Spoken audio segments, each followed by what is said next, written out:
Good morning, everybody. My name is Jared O'Leary, and I've been drumming since 1998. I still got a lot of stuff to work on. 2 days ago, when I was doing the last technique stream, at the end I just chopped out, and I was like, Cheezy Poofs with flam jags is not where I would like it to be in terms of its quality. So we're going to refine that today. But before that, we're going to stretch and massage. And before that, we're going to warm up. Now, in all of these practice streams, I like to share what I'm working on, how I'm working on things to try and improve as somebody who's been drumming for a long time. So all of these streams have timestamps in the description to show what I was working on or what kind of question I was answering. Because I get a bunch of different questions from people in the different chats that I have on my monitor, I will often answer them and provide some insights related to performing or for teaching. Because I've taught every single grade, kindergarten through doctoral student, and because I have a bachelor's, master's, and PhD in music education, people ask me questions about not just performing, but also teaching. And I will often edit those answers and put them into this playlist, the Drumming Tips playlist, that has over 13 hours of free drumming tips and almost 100 videos in here. Now, the video at the very top, by the way, it says Members First. All 450 some odd Members First videos are all scheduled to release for free.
Are we working now? Wow! So I've got a physical mixer, and then the Streamlabs has a digital mixer on it. And on the physical mixer, like, it's right in front of me, and I can see the gain is moving up and down on both the microphones. And everything is great. And then I go and I look over at Streamlabs, and it's like, nope, not working. Cool. Well, anyways, so as I was saying, I need to get motivated with Shia LaBeouf, and we're going to do that. We're going to hide Shia. Shia, help me out. Any motivation? Tech issues? Do it! Just do it! Don't let your dreams be dreams.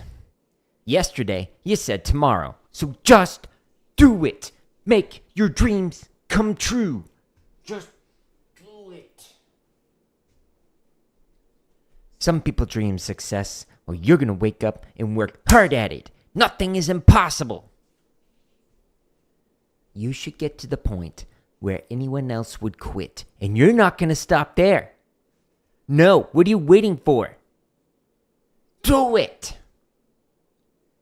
Just do it. Yes, you can. Just do it. If you're tired of starting over, stop giving up. Oh, yeah, I am tired of starting over because tech issues. Yeah, so like randomly the Streamlabs will just like crash and the audio and like it'll work fine. Like if I'm gaming, I can hear the game still. I can hear myself like getting kicked back through the microphone, monitoring my voice and whatnot. And Streamlabs is like, no one else can hear it but you, Jared. All right, well, anyways, I don't know what part it cut out, but All of the free resources that I create are found here on my website. So jaredoleary.com/drum. There's 62 chop exercises. Woo! There's 419 triplet grid variations. Woo! There's 577 16th note grid variations. Woo! There's 36 random grid variations, like Herta grid and whatnot. There's a ton of timing exercises and straight and swung charts, 55 different charts, to work on your limb independence, as well as a video at the top of every one of these playlists, this video, that shows you how to develop limb independence, which I was working on yesterday and will do tomorrow. There's 476 marching bass drum exercises. There's a bunch of drumline cadences. There's 383 technique exercises. And then there's a bunch of lessons, and then over 13 hours of drumming tips and almost 400 live streams. So plenty of content to keep you and I busy for quite some time. Now, I'm going to warm up with an exercise that is an old school exercise. And Glenn, thank you for recommending me to create this as a play along. But it's in the 16th note diddle variations playlist. And if you go all the way down to here, or the bottom, there's this exercise called Jeepers. And so when you click on this one, it's got timestamps in the description that allow you to jump to whatever BPM you want. Turn up the volume. In this instance, it starts as slow as 20 beats a minute, and it goes all the way up to 160. So I'm going to go here. Hold on one second.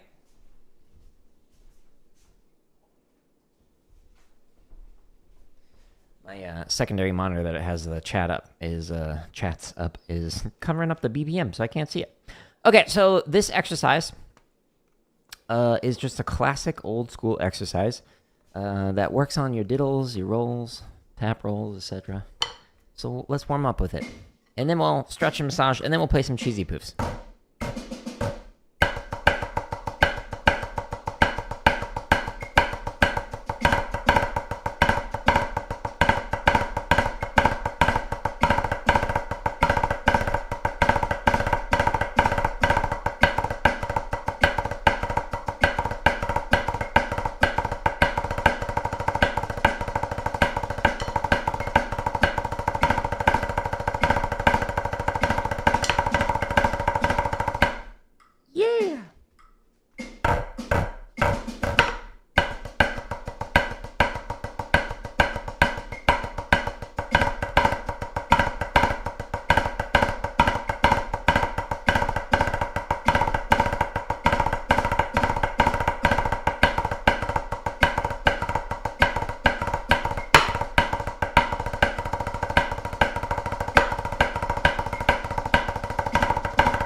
So we'll play this a couple times just to get the blood flowing.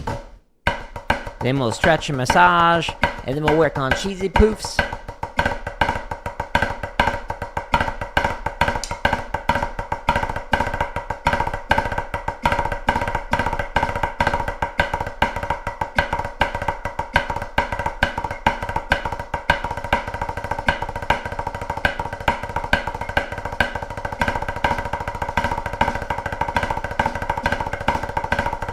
Oh, I gotta sneeze.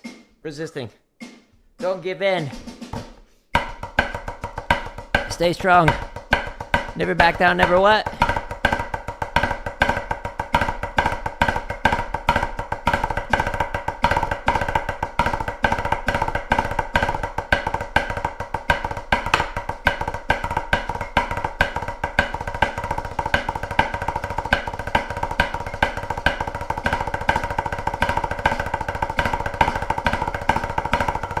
All right, last rep. Then we'll stretch and massage.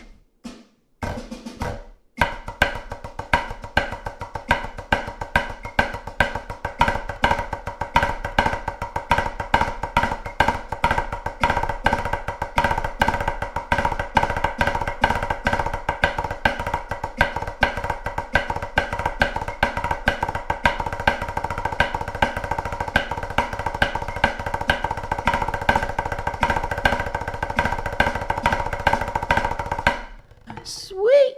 All right, now we're going to stretch and massage. So first thing I like to do is stretch the side of the forearms. You take your sticks, you hold them in your hands, palms facing up. You pull in, you pull in, you push through. Woo! It's a weird looking stretch, I know. But the drumming lessons playlist on my YouTube or on the website linked up here. It has a video in it called "This Hand Routine Saved My Drumming." It gives you a better view of like all these angles and explains why I'm doing this. But this one stretches the side of the forearm. Now I'm going to stretch the underside of the forearm. So you could pull back like this. You could do 2 fingers at a time and then 2 fingers. You could do it on the wall like I did the other day. Oh, that feels good already. Or you could do it on your pad. I'll do it on the pad this morning. Don't put all your weight into it. But just do this a little bit. It feels good. Stretching the underside of the forearms. Woo-wee. Now I'm just like constantly monitoring the gain since it was working fine. Like I do a test before I start every single stream and then just like crashed on me. Nice. Nice. It's great. 10 out of 10. Now I'm going to stretch the top side of the forearm. You could do it like this. You could do 2 fingers, 2 fingers. You could do it on the wall like I did 2 days ago. Higher you go, the deeper the stretch. Or you could do it on your pad. Again, don't put all your weight into it.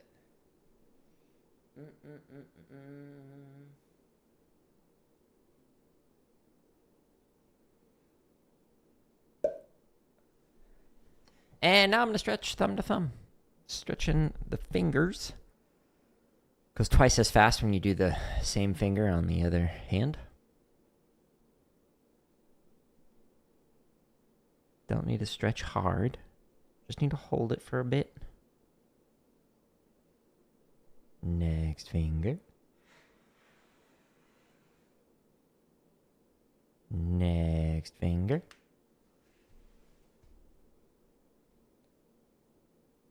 Hold this one a little bit longer. Feels a little tighter. It's one of those days. Too much scrolling, I guess. Ooh, ASMR. Enjoy. You don't even have to be a paid member for that. Generous, I know. You're welcome. And now that I finished the stretch routine, now I'm going to massage. So I'm going to massage thumb on top, fingers underneath, up and down the forearms.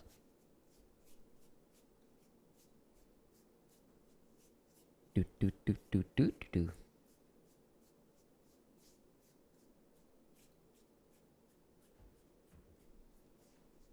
And switch to the other arm. And then we'll massage the hands and then the fingers. And then we'll play some Cheezy Poofs. Cheezy Poofs. Okay.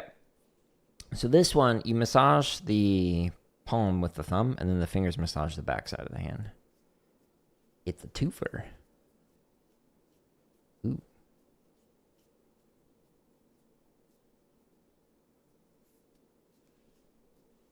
Get nice and relaxed.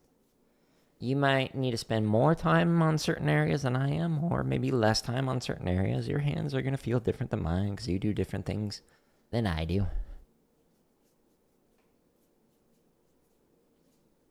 Last one. Massage from the base to the tip of each one of the fingers. At least twice. Maybe even thrice. Or fourice. Sorry, I'm not a languager. And now we switch to the other hand.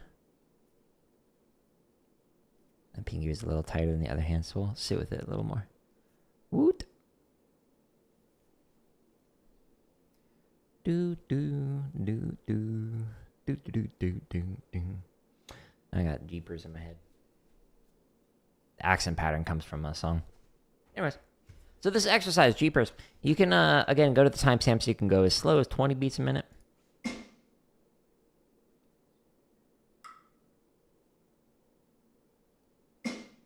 Gonna take you a while. Or you could go as fast as 160. Whatever you want. 1 BPM, stepping up every single time. What I'd recommend doing is starting slow, like 40, and just go up 1 click at a time, gradually improving. Which is exactly what I'm gonna do with Cheezy Poofs now. So I'm gonna go to my home tab of YouTube. So in the home tab of YouTube, this is where you can find over 2,000 exercises for free. So we got all the chop stuff, we got all the grid, the limb independence, the marching bass, the scores, the technique exercises, and then the tips and lessons. Now what I'm going to do is I'm going to take a look at 2 days ago stream. So this one. at the very end of it, I chopped out with Cheezy Poofs. And I just want to see what it sounded like and what I can do to improve it. I honestly have done stuff like that. That really measure.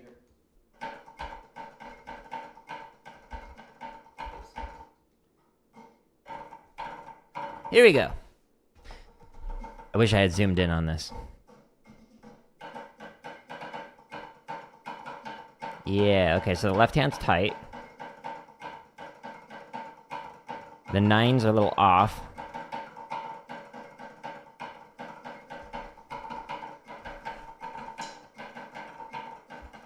Yeah, and then I break right here. So the left hand, because of my traditional grip, I'm still trying to get my left hand to match my right hand with match grip. And it was a little flatter, more German grip than I would like. And it was a little more staccato than I like. So when I play this,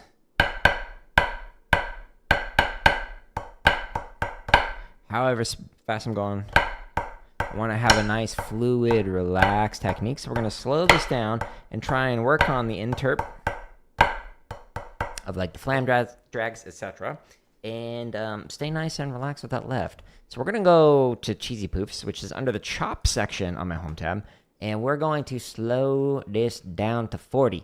Now, Cheezy Poofs and Flamus, which is found in this playlist, the other chop exercises, those exercises are a little bit different than all the other thousands of exercises in that you can't actually see the entire exercise, but you can hear the entire thing. So like all these measures that are blank, you're able to practice with it. You just can't see it. Now, the reason why is because when I reached out to the composer, Murray Gussick, he still sells Cheezy Poof, the sheet music for Cheezy Poofs, as well as Flamus.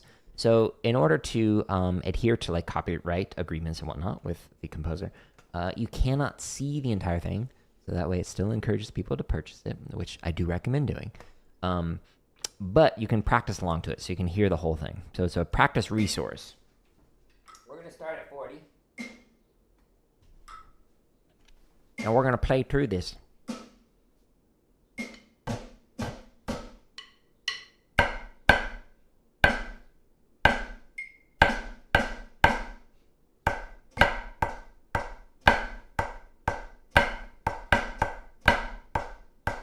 That's really important to not overemphasize the accents. Oops. I was in the wrong measure.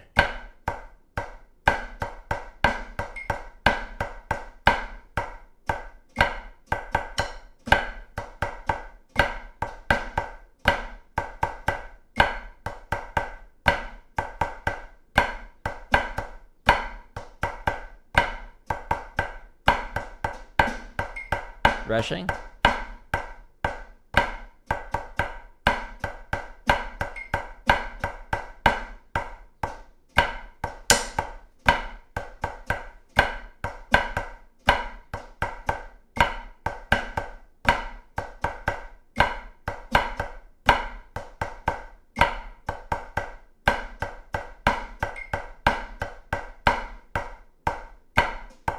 Oops. Totally forgetting the exercise. Whoopsies.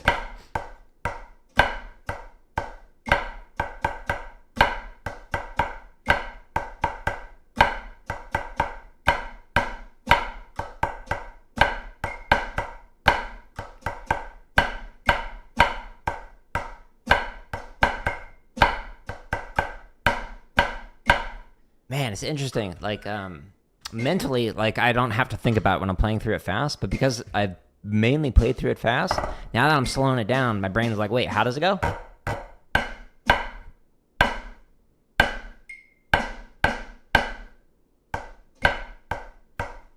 This is good for me.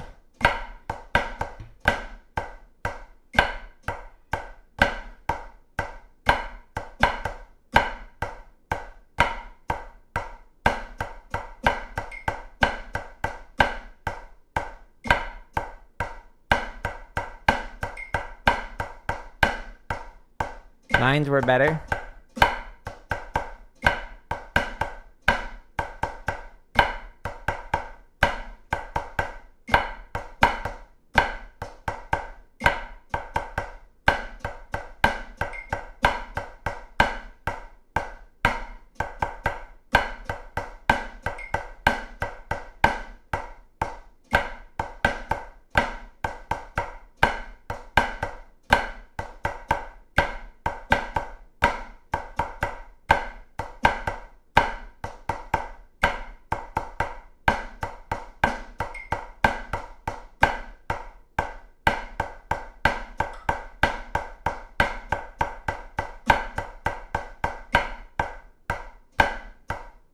I like that 9 into the 5s. It's interesting. Because it's slightly faster.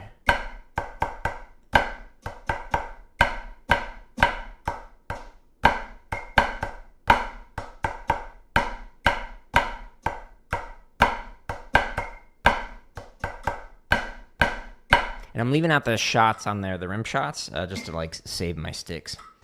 Still, that's why I'm doing that. But they are there.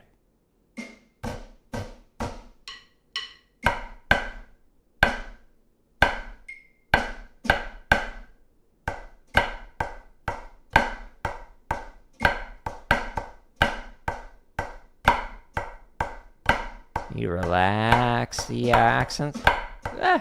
Talking screwed me up.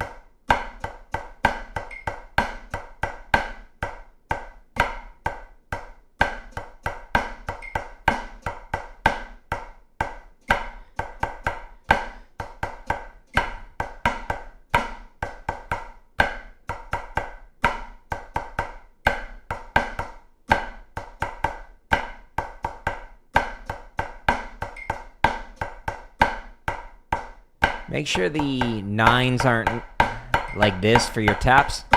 Keep them low.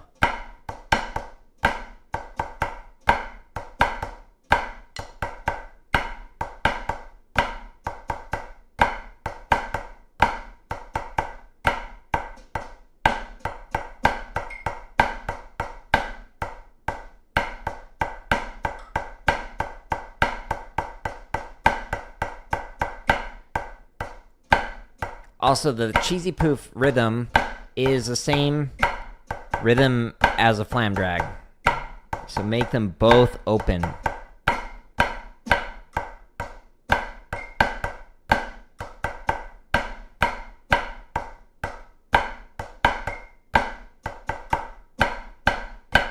Cool, better. I left off one diddle on line 3, so I'm so sorry. It's okay, you can unsub. It's okay, I understand.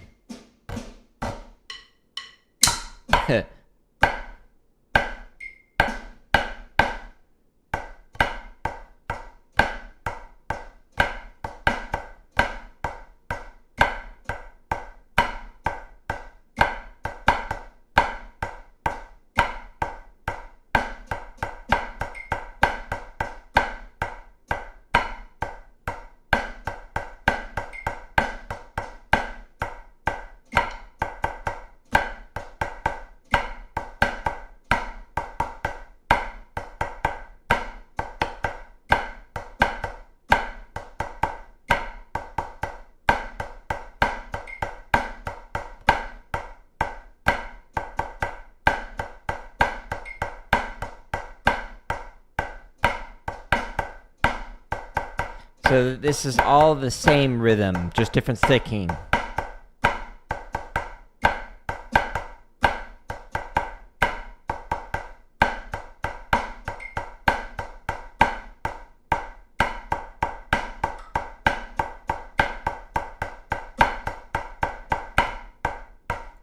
Again, slightly faster on those 5s compared to the 9s.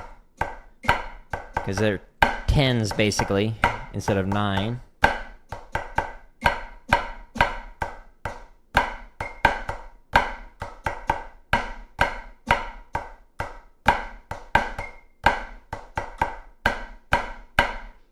So I'm trying to make sure my left hand still has that American slope to the grips. I don't want it to flatten out and turn into German.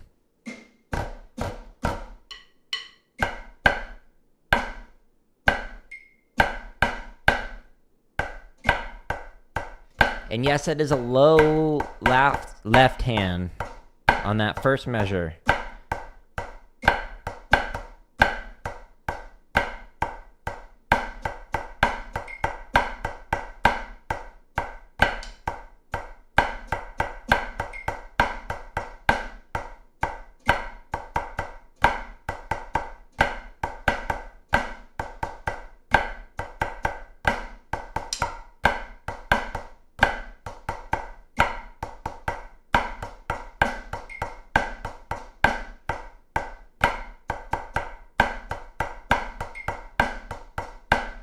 Make sure the Cheezy Poof, this doesn't have the second accent low. It should rebound up the entire time.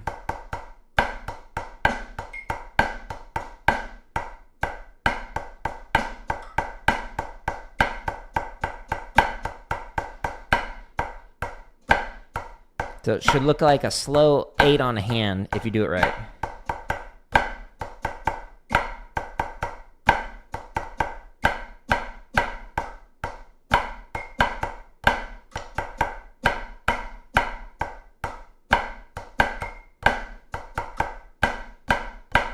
So again, the Cheezy Poof, it should just look like an 8 on a hand.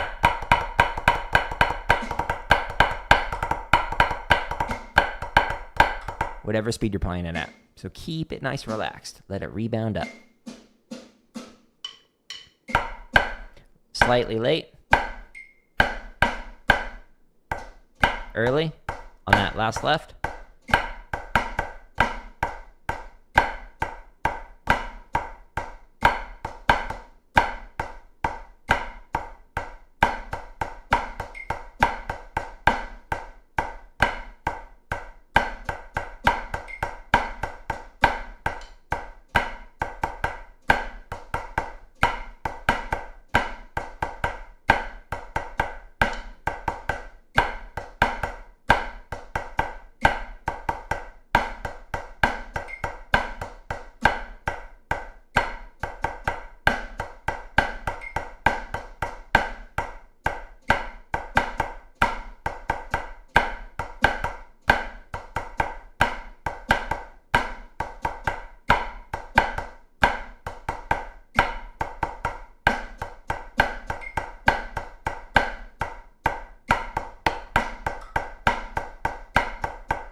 Yeah, so today I'm just going to keep going up by ones until I get to about last like 10, 15 minutes-ish of playing, and then I'll start going up by tens, and we'll see how it sounds when it's faster.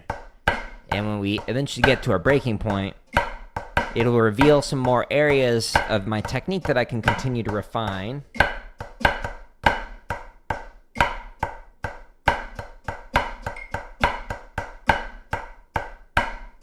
In a future stream.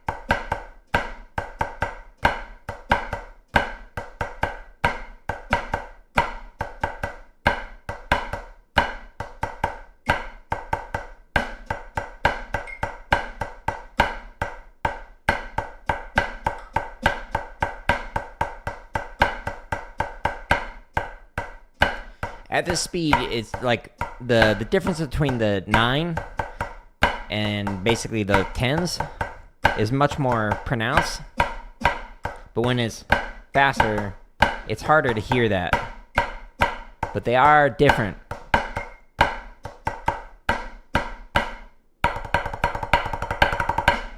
Because you're fitting in 10 notes in the space of 9.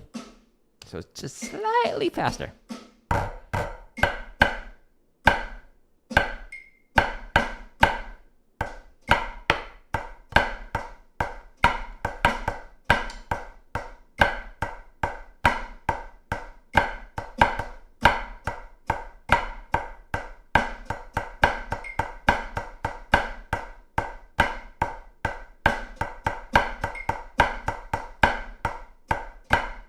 Make sure those 9s are also up for the accents, like the Cheezy Poofs.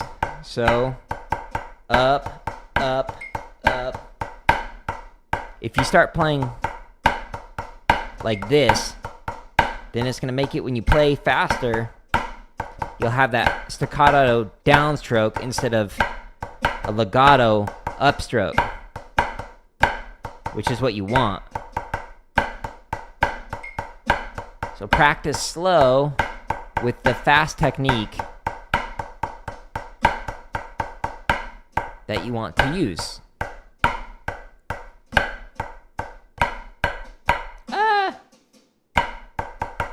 Off by measure.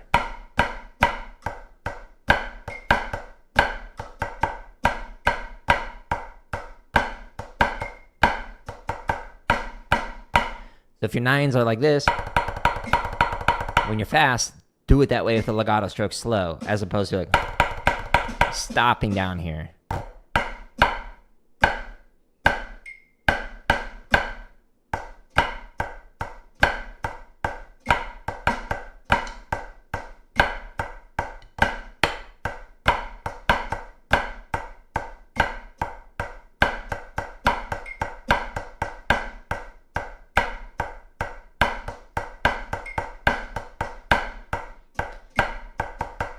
Please play drum.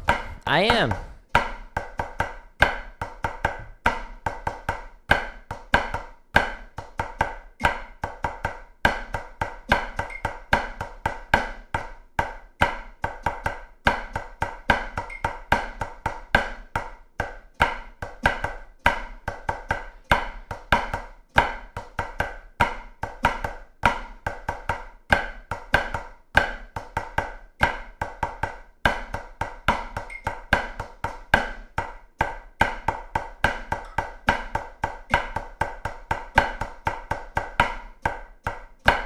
Thank you for the like on YouTube.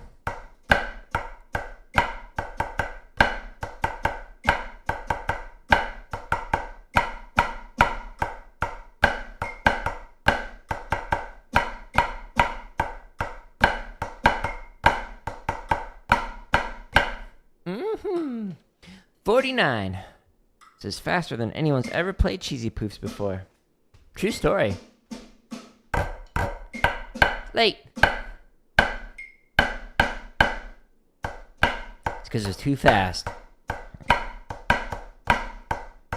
Hands couldn't keep up with the speed.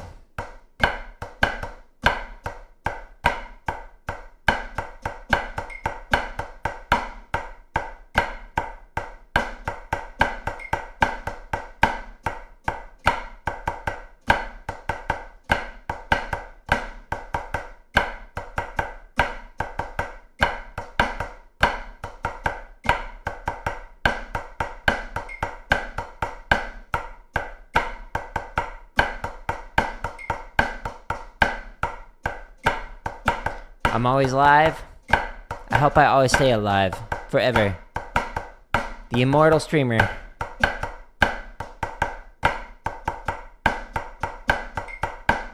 I try and do the drum streams for about an hour for the same time each day. And then I do the gaming stream for about an hour each time. Or 2 hours each day.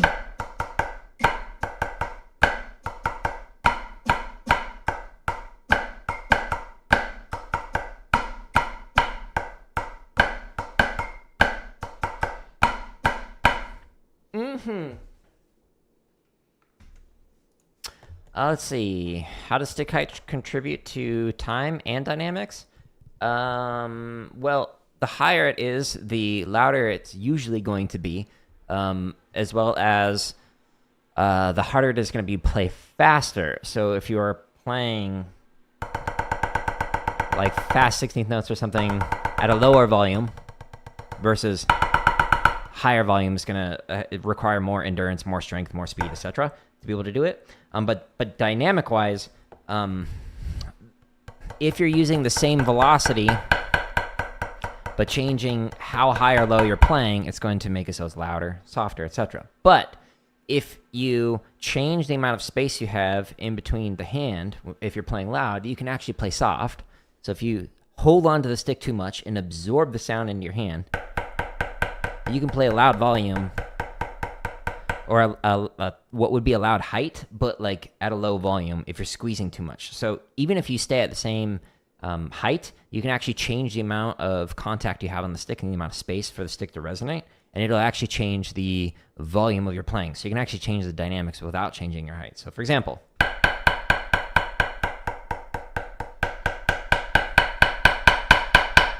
so how fast I go from point A into point B will make it louder, but how much contact on here will also make it softer or louder, depending on what you're doing there. So your dynamics can completely change depending on not just the height, but also the contact points and the amount of it and whatnot.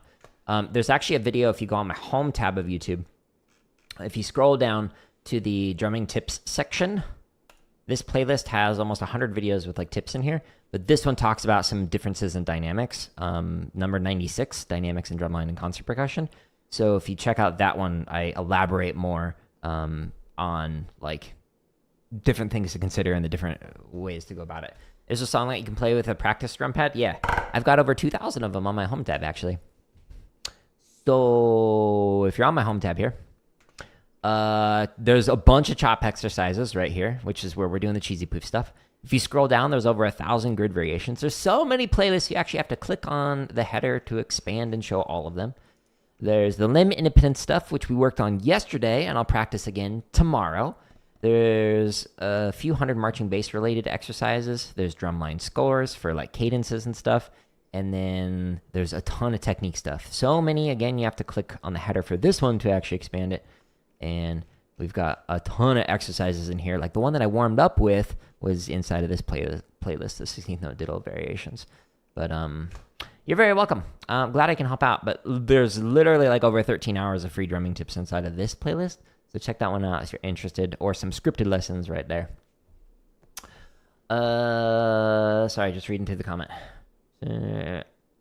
Like to get good at drumstick tricks.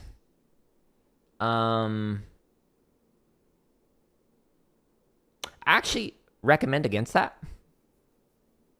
So there's a tendency for a lot of younger players, no offense to beginners. I was a beginner as well. I still am on certain things, which is why I still practice. Even though I've been drumming since 1998, I still got plenty of stuff to practice. But in quite a few of these drumming tips videos, I talk about like audition advice for drum lines and whatnot. And as somebody who was like a former center snare for both high school, college, and for DCI, what got me to be the section leader, center snare, etc., was not practicing stick tricks or like snare breaks or things like that. So a lot of people focus on learning those things, but those in the long run are going to set you back compared to people who just sit there and grind out the fundamentals. So if you look at like the home tab on my YouTube channel, so I've got like over 60 chop exercises, but I've got almost 400 technique exercises. Why is that? And why do I have 1,000 grid variations? It's because they're more important than the chop stuff. And I say this like as a former caption head, again, section leader, all that jazz. Like, it's all about the fundamentals and working on those.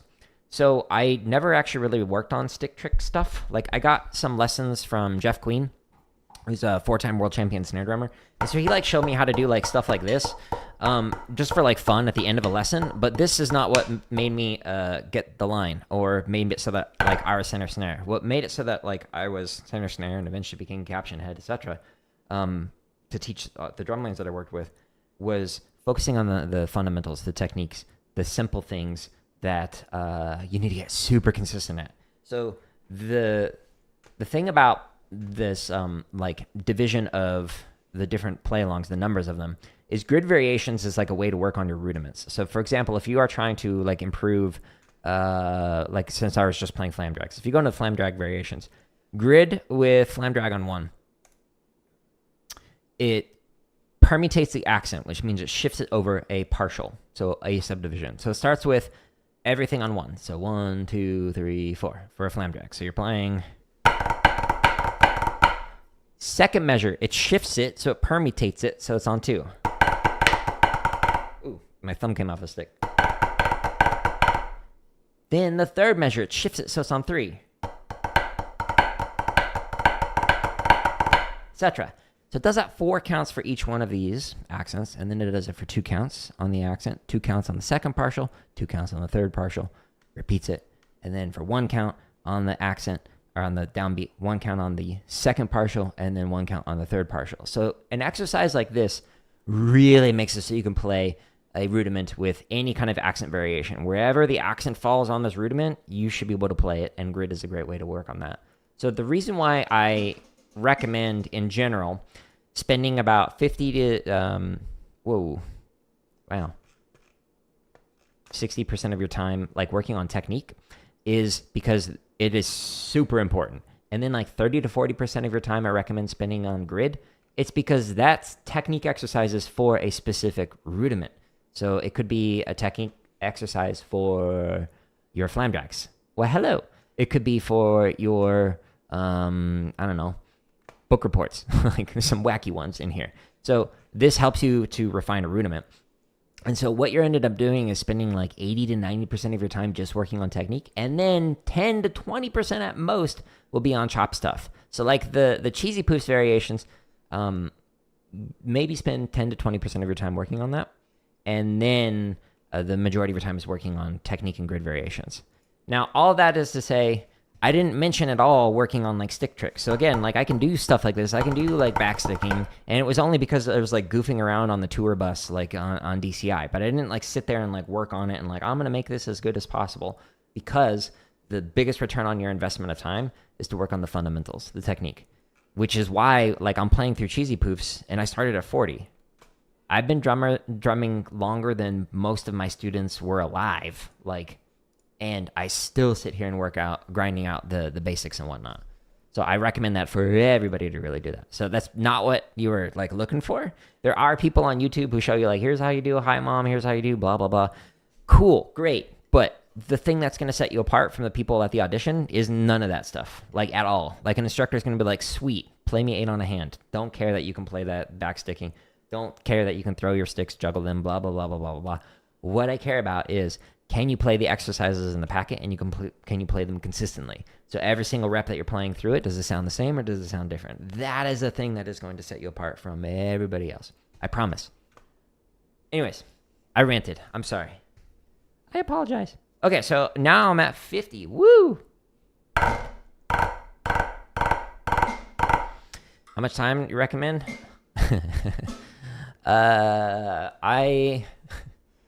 It depends on how fast. Okay, I'm laughing because like I could really go on a long-winded answer for that. Give me a second to think. I'll try and trim it down.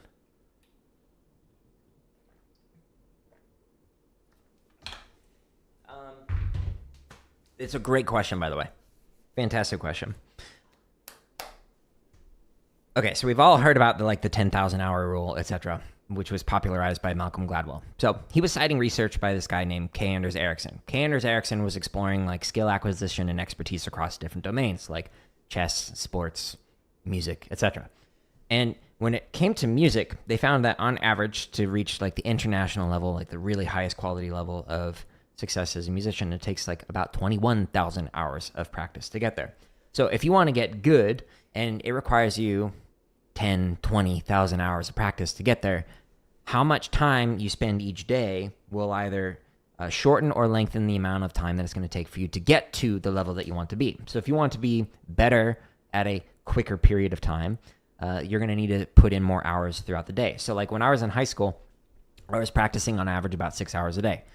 That can create some issues with overuse injuries and whatnot, which is why I always like stretch and massage and whatnot at the start of these streams to like model like healthy hand practice and whatnot. But if you just want to invest an hour a day into it, compared to somebody else who's investing 2 or 3 hours a day into it, they're going to make significant more progress if they are focusing on the things that are like relevant. So like focusing on technique exercises, grid variations, as opposed to like chop stuff or like stick visuals or just kind of like messing around without actually like playing with a metronome or a play along, etc. So the more focused effort that you put into it, the faster you will get better at it. Like it's a direct correlation. So, or even causation, where the more time you put into it, working on the right things, the faster you will improve at this. And I say this as somebody who has taught every grade, kindergarten through a doctoral student. There's not this like hidden thing where like some kids just got it and some kids don't. It all comes down to practice. I promise you that it's just all about the amount of time you put into it. So my freshman year, I had a quarter note cowbell part. All I had to do was just keep time. That's it. Just quarter notes. That's it. And I could not do it. I was terrible. And I was so bad at it that the drumline section leader at the time like came and like yelled at me in front of the whole marching band. And I was like super embarrassed by this. So I was like, well, what happens if I actually practice? And so I started investing a couple hours every single day. And then I was like, I actually enjoy this. I'm noticing progress. So then I started investing a few hours every single day. So my freshman year, I had that quarter note cowbell part cut, just this. And then my sophomore year, I was first chair of every single ensemble. And then junior year, I made all-state. And then senior year, I got a full ride in percussion performance. It all came down to practice. I was literally the worst percussionist in terms of like being able to play anything. I couldn't literally play a quarter note cowbell part. That's it. And then by the time I was a senior, I got a full ride in percussion performance. It came down to practice and getting feedback on that practice. So getting lessons from people or submitting, like now you can submit clips online and like ask people, hey, give me some feedback on this. What can I do to improve, etc. So if you can't afford lessons, there are some ways to do that, like using any of the thousands of like play-alongs on my website. It allows you to hear, am I playing in time with the rhythmically perfect play-along? But then there's also like more than 13 hours of drumming tips on there that can like help guide you in the right direction of where to go, as well as some tips on like, okay, well, what can you do to give yourself feedback by analyzing your own performance, etc. So that is a very long-winded answer for your question, which again is a very good question. Is it all comes down to how fast you want to get good at playing whatever instrument it is that you want to play or whatever skill it is that you want to develop. The more time, the better. But you will reach a point of diminishing returns where when you practice, you might be like just like mentally fried, where you're just like, I can't think anymore. I'm done. So it might be like only 2 hours. It might be 4 hours, but there's going to be the diminishing returns with it by the end of the day. So when you're practicing, focus on the thing that is like the most important first, where you are most like mentally fresh, and then as you go on, like you can focus on like the chop stuff at the end, like which is what I typically do, etc. But anyways, that's a long-winded answer, trying to trim down a lot of research on skill acquisition and expertise. For those of you that don't know, my PhD is in music education. So when I first started the doctorate, I was researching skill acquisition, expertise, etc. And so I've read a ton of research on it, and from sports psychology, performance psychology, etc. And then like I've applied it to music education. But there's a ton of like literally decades worth of research on this, and I'm trying to synthesize it in a concise manner, ideally. Could I play Jig 2 on the tenors? I could. Am I going to? No. I'll get canceled. It's one of those exercises where if you play it, then the drumming boogeyman will come and smote you. It happens.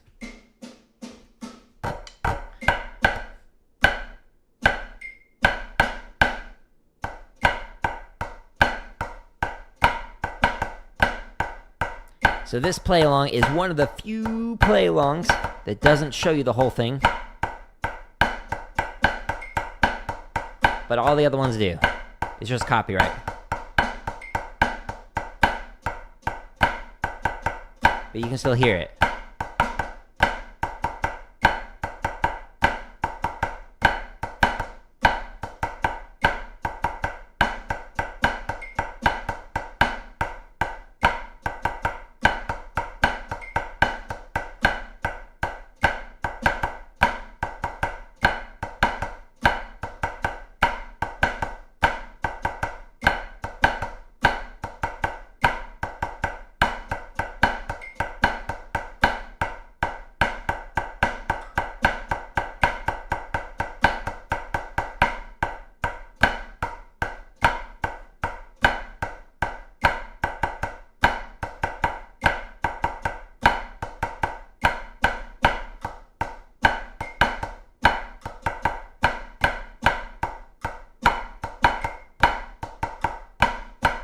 So again, when playing this slow, play with a light accent. So pull it back, let the gravity, the weight of the stick do the work for you. Woo! Do not overemphasize like just pull back. Use a light technique, because when you play this faster, you don't want to be overemphasizing your accents. Just let the stick height, the weight of the stick, the velocity, do the work.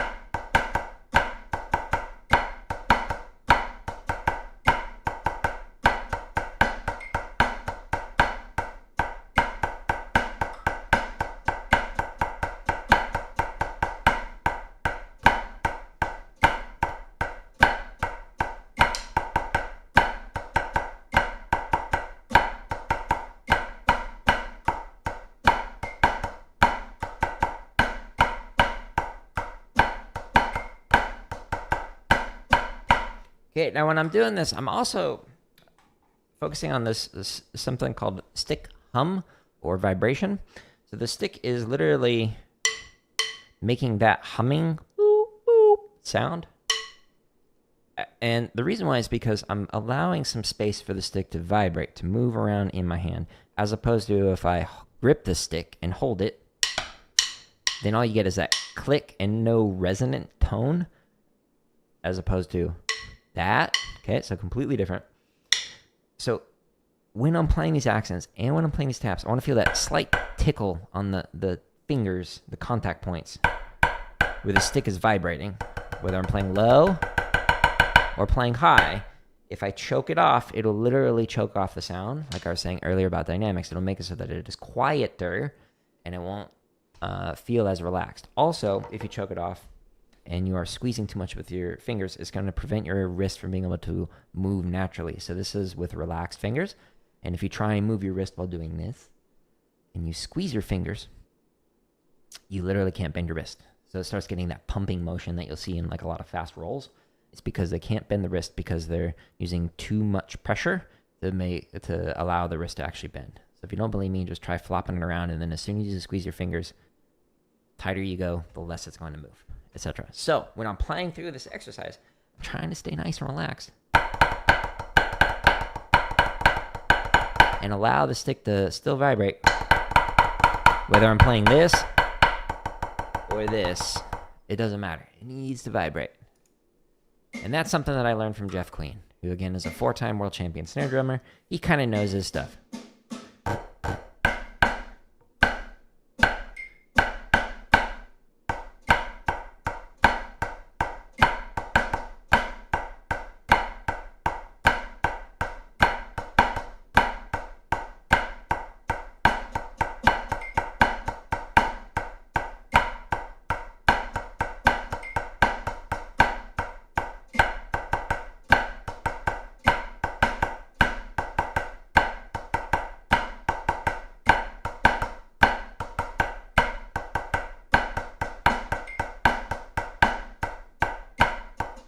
Oops. Forgot a diddle. So sorry.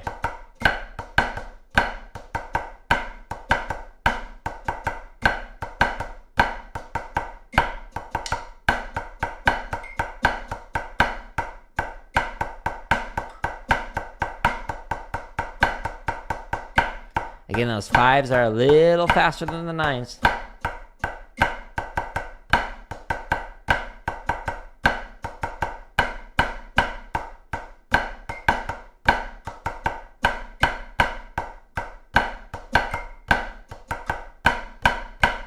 Sweet. Okay. I realize that we're nearing an hour. I like to do these practice streams for about an hour. So what I'm going to do now is I'm going to chop out. So the way I'm going to do that is continue to play this exercise, but I'm going to start going up in speed here. So we're going to jump up to 60. Again, what I normally recommend is just sit there, go one click at a time, slightly faster, really refine things. But now I'm going to collect some data for things that I can practice next time by going faster. Until I can't play it anymore because it's too fast. Screwing up by talking.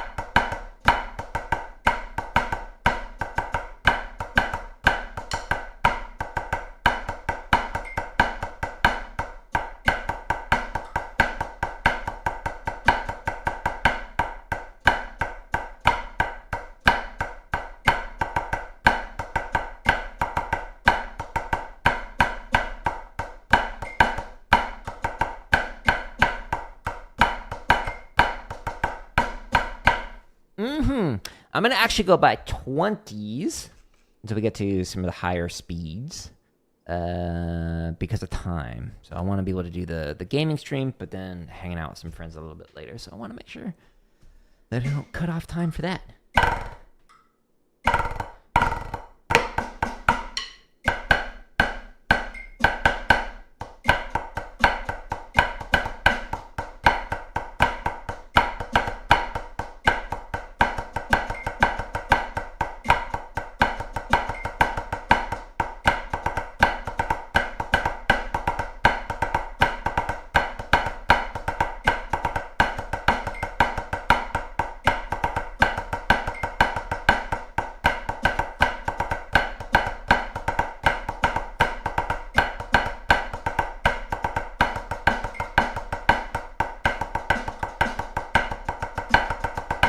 Timing on the 9s were a little off.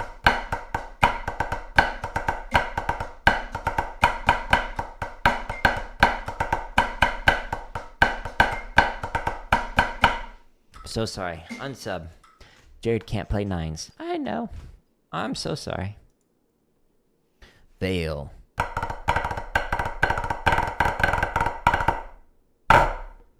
There you go.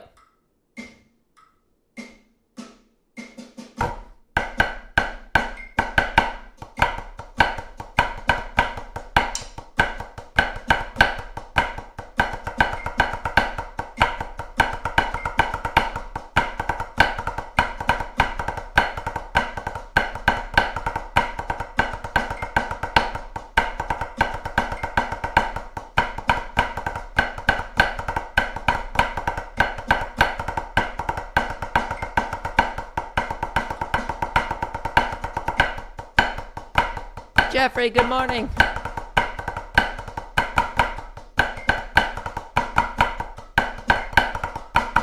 Now again, there's like a string that's like in my shirt. It's like tickling me. Stop it. So again, the Cheezy Poof exercise, the rhythm or the rudiment. I can't brain. Is the same rhythm as a flam drag. So there's a tendency, and I intentionally was speeding that up. There's a tendency for beginner players to play it like that instead of an open when doing a flam drag. So there's this like closing off, rushing of those diddles. So when you're playing, it's the same rhythm. So if we put it all at one height.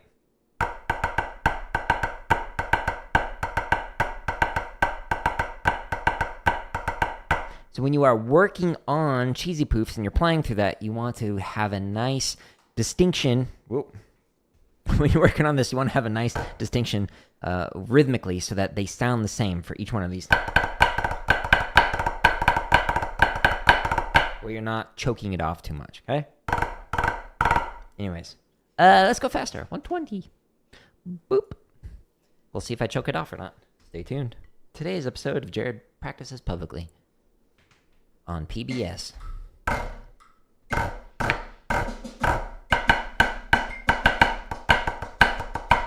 You're gonna watch the videos of practice? Good. There's thousands. Literally. Go slow.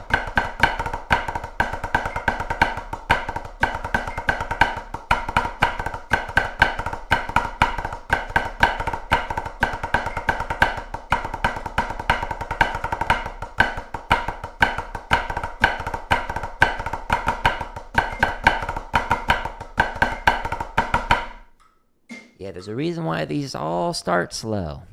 This one starts at 40. The 16th note ones start at 20.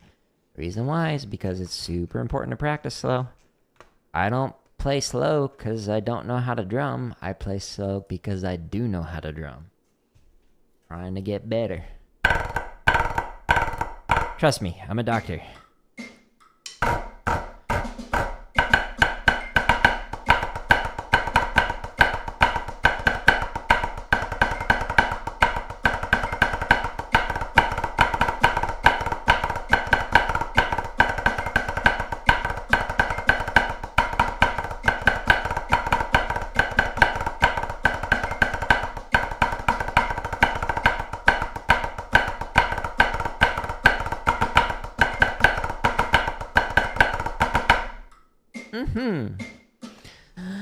Let's go up by 10.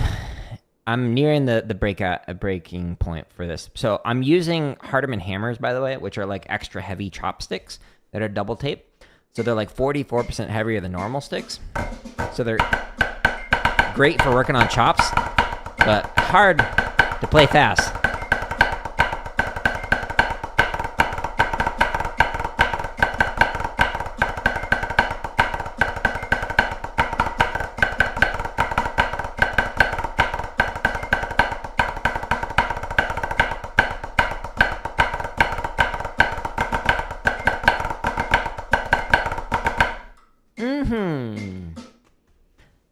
This will probably be the breaking point. My arms are likely going to burst in flames, fear not. I have a sprinkler system installed inside of this camera right here.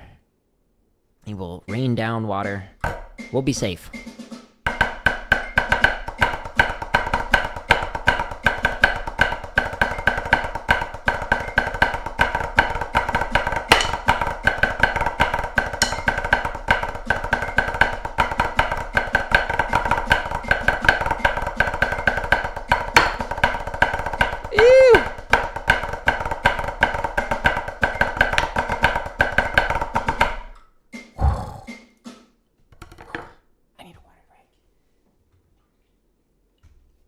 Today's sponsor for the stream is water. It's great. Drink it. Hope you enjoy that ASMR. Cool. There were mental mistakes, and then there were also like, this is too fast mistakes. Let's try it again.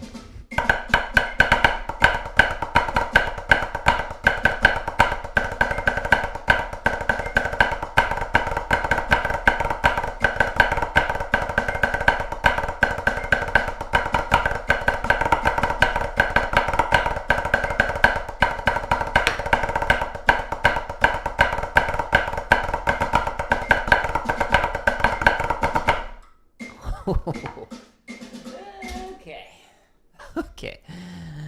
That's it for the day in terms of my hand speed. So, if you want to see the sticks and pads, by the way, that I'm using, so in the link in the description, the second link takes you to here. Whoop. These are like, Amazon affiliate links. So, FYI, disclaimer. I get like 4%-ish back from Amazon, but these are some like books that I recommend for drum kit, for marimba. Yes, I play marimba. Not anymore though. Rudimental. Concert snare. Timpani. Here's what I'm using on the drum kit. The silent heads, the low volume cymbals. That's the double bass that I recently got. But these are the pads that I'm playing on. There's a large and a small version, depending on what kind of tenor you have at your school or the ensemble you're with. Normally, I'd recommend the large, but most groups play with the large, but some groups do play with the small, so just FYI, there are two different sizes. And then here's a pad I've been playing on, but the sticks I'm using are these, the Hardeman hammers. So they're just like the Hardemans in terms of the barrel tip, but they're made out of a different type of material that make them heavier. So they're great for working on chops, so I highly recommend them. Now, the second link that is the first link rather, that is at the top of every one of the play-alongs, takes you to my website. So this is where everything is organized neater than I can on YouTube. So here is where you can find the 62 chop exercises organized neater than I can on YouTube. We've got over 1,000 grid variations here. I highly recommend just focusing on grid with rudiment on 1. So like if you want to work on your cheeses, do cheese with rudiment on 1 for 16th note, and for triplets, work on both. They're both important. Limit independent stuff, I'll be working on that tomorrow. I practiced it yesterday as well. There's almost 500 marching bass exercises. There's a bunch of drumline cadences. There's almost 400 technique exercises. So if you want to work on your endurance and speed, cool, check out that playlist. If you want to be able to work on your timing for your rolls, check out that one. If you want to work on building up rudiments, work on this playlist. So hopefully this playlist can help guide you to figure out which ones to work on. I've got over 13 hours of drumming tips in here, almost 100 videos in just this playlist right here. So when people ask questions, like some of the great questions we got today, thank you for them, I will edit those later on and put them into a compilation in this video. Now or this playlist. I can't language today. For each one of these, the first thing that I talk about is the title. But then after that, I talk about some other stuff. So for example, this is talking about buzz rolls, but some of the other drumming tips afterwards might talk about other things. So if you look at the timestamps, it'll show you each one of the topics in there, so you can skip the ones that don't look interesting and you can jump to the ones that do look interesting. If you see a video that says members first, it's scheduled to release for free. I promise. There's like 450 some odd of those that are all scheduled to release over the next year and a half for free. Like this one comes out on Friday. A new one every single day. If you want access to it, you can get it by clicking the join button. It's 99 cents, and you get access to all 450 plus videos for free if you wait, or for 99 cents if you want it right now. So whatever you want, I promise they're all coming out. I don't sell a book. I don't sell a course. I don't teach privately anymore. I don't sell an app. Like none of that stuff. This is all free content. It's just early access. If people want it, you can get it. Here are the lessons. And then, I was going to say one more thing. Dang it. Oh, yeah. So if you're like, wow, this is a ton of content. Yeah, you're right. What should I practice first? At the very top of the website is this link that says start here if you don't know what to practice. This one I actually did like a whole stream on. Mute it so it doesn't blast you with two Jareds. What? Unhooked the mouse. So if you click on this one, in the timestamps in here, it shows you different topics. So like if you want to be able to work on your accent taps, check out that section. If you want to improve your rolls, check out that one. If you want to work on your chops, check out that one. If you want to work on tenor drums or marching bass drum, check out those sections. So these different sections will like guide you through some different exercises that are good for each one of those. So again, if you want to work on your timing, this section will show you some timing exercises that are great for practicing, and I give like an explanation with some demonstrations of different stuff. So hopefully that's helpful to you. If you enjoy this content, just share it with somebody else. I am trying to make it so that I live 100% off of AdSense. Don't want to have to ask anyone to pay for any of my content. So if you enjoy it, just share it with somebody else who would also enjoy free content. But my home tab on YouTube, if you don't want to go to my website, is where you can find the chops, the grid, the limb independence, the marching bass, the drumline cadences, and the technique, and the lessons all organized there with some other stuff because I'm a nerd who teaches computer science as well as gaming. Which, speaking of, I'm going to play Borderlands 3 here in probably about 10, 15 minutes. I got to tear this down and then get set up for that. So stay tuned for it. But I do appreciate people stopping in. And I do read all the comments on YouTube. So if you have a question, you can either stop into a future live stream, or you can just ask it in the comments, and then I'll be like, oh yeah, I'll answer that in like tomorrow's live stream or something. Or I might just like type it out if it's quick. Or I might say, hey, check out this video. It answers that question already because we've already talked about it a lot. Anyways, I'm rambling. I hope you have a good day. Thanks for stopping in. Goodbye.